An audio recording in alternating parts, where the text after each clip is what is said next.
अथ श्री नवरात्र व्रत कथा। बृहस्पति जी बोले, हे ब्रह्मा जी, आप अत्यंत बुद्धिमान, सर्वशास्त्र और चारों वेदों को जानने में श्रेष्ठ हो। हे प्रभु, कृपा कर मेरा वचन सुनो। चैत्र, आश्विन, माघ और आषाढ़ मास के शुक्ल पक्ष में नवरात्र का व्रत और उत्सव क्यों किया जाता है? हे भगवान, इस व्रत का फल क्या है? किस प्रकार करना उचित है?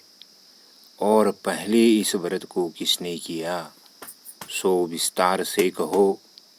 बृहस्पति जी का ऐसा प्रश्न सुनकर ब्रह्मा जी कहने लगे कि हे बृहस्पति, प्राणियों का हित करने की इच्छा से तुमने बहुत ही अच्छा प्रश्न किया है।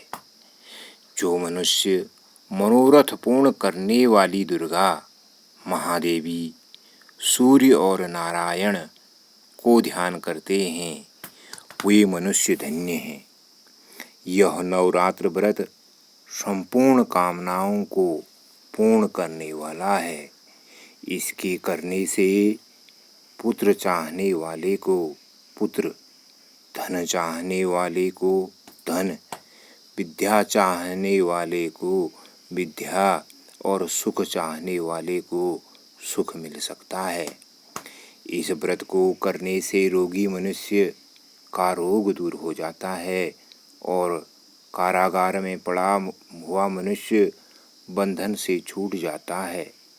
मनुष्य की तमाम विपत्तियां दूर हो जाती हैं और उसके घर में संपूर्ण संपत्तियां आकर उपस्थित हो जाती हैं। बंध्या और काग बंध्या के इस व्रत के करने से पुत्र हो जाता है।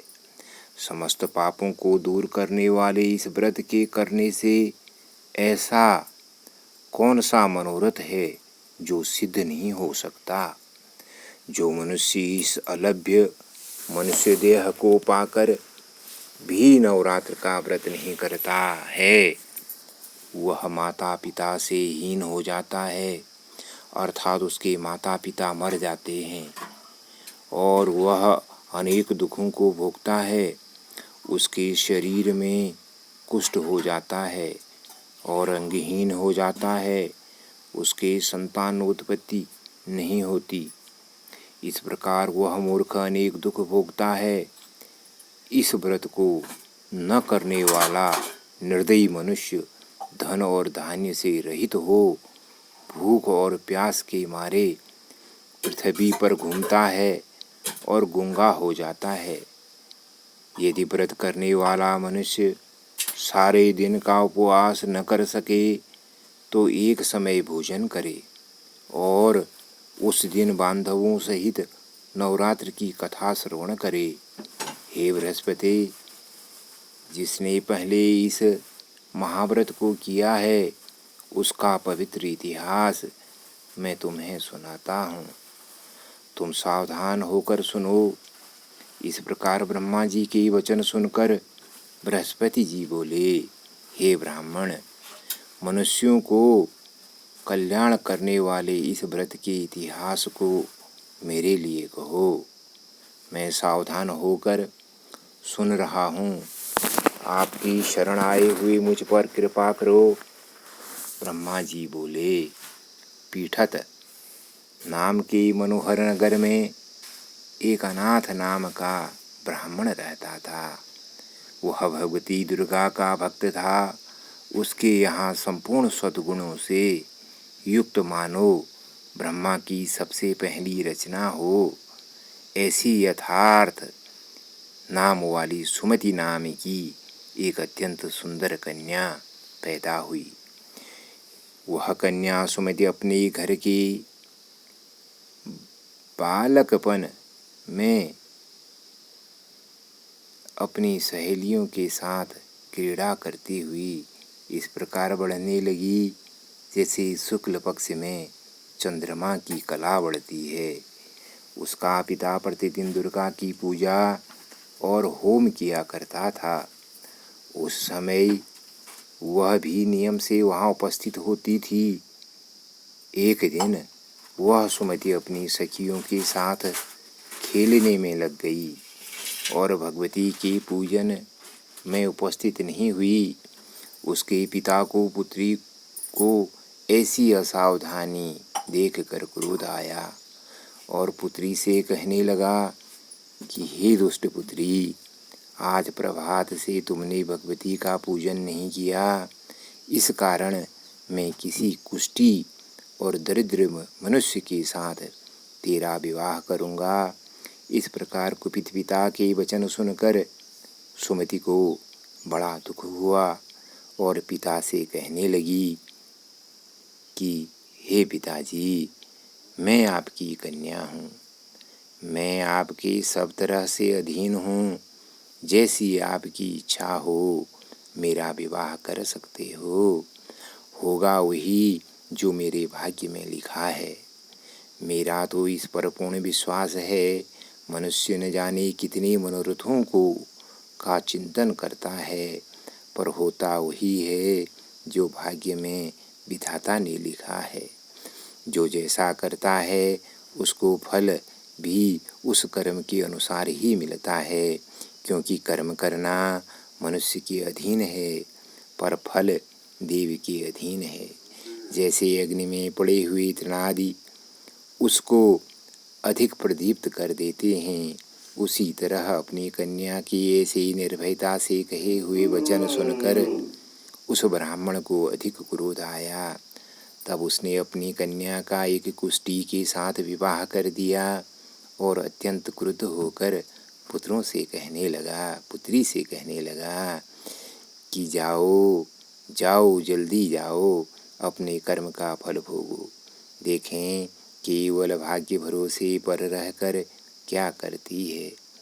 इस प्रकार से कहे हुए पिता के कटु वचनों को सुनकर सुमति अपने मन में विचार करने लगी कि ओहो, मेरा बड़ा दुर्भाग्य है जिससे मुझे ऐसा पति मिला। इस तरह अपने दुख का विचार करती हुई वह सुमति अपने पति के साथ वन चली गई और अचानक वन में कुशायुक्त उस स्थान पर उन्होंने वह रात बड़े कष्ट से व्यतीत की। उस गरीब बालिका की ऐसी दशा देखकर भगवती पुण्य के प्रभाव से प्रकट होकर सुमति से कहने लगी कि हे ब्राह्मणी, मैं तुम पर प्रसन्न हूँ। तुम जो चाहो वरदान मांग सकती हो। मैं प्रसन्न होने पर मनवांछित फल देने वाली हूँ। इस प्रकार भगवती दुर्गा का वचन सुनकर ब्राह्मणी कहने लगी कि आप कौन हैं जो मुझ पर प्रसन्न हुई हैं? यह सब मेरे लिए कहो और अपनी कृपा दृष्टि से मुझ दासी को कृतार्थ करो। ऐसा ब्राह्मणी का वचन सुनकर देवी कहने लगी कि मैं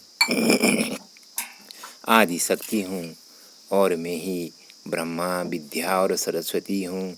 मैं प्रसन्न होने पर प्राणियों को दुख दूर कर उसको सुख प्रदान करती हूँ। हे ब्राह्मणी, मैं तुझ पर तेरे पूर्व जन्म के पुण्य के प्रभाव से प्रसन्न हूँ।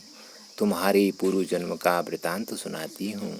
सुनो, तू पूर्व जन्म में निषाद भील की स्त्री थी और अति पतिव्रता थी।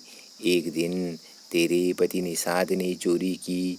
चोरी करने के कारण तुम दोनों को सिपाहियों ने पकड़ लिया और ले जाकर जेल खाने में कैद कर दिया।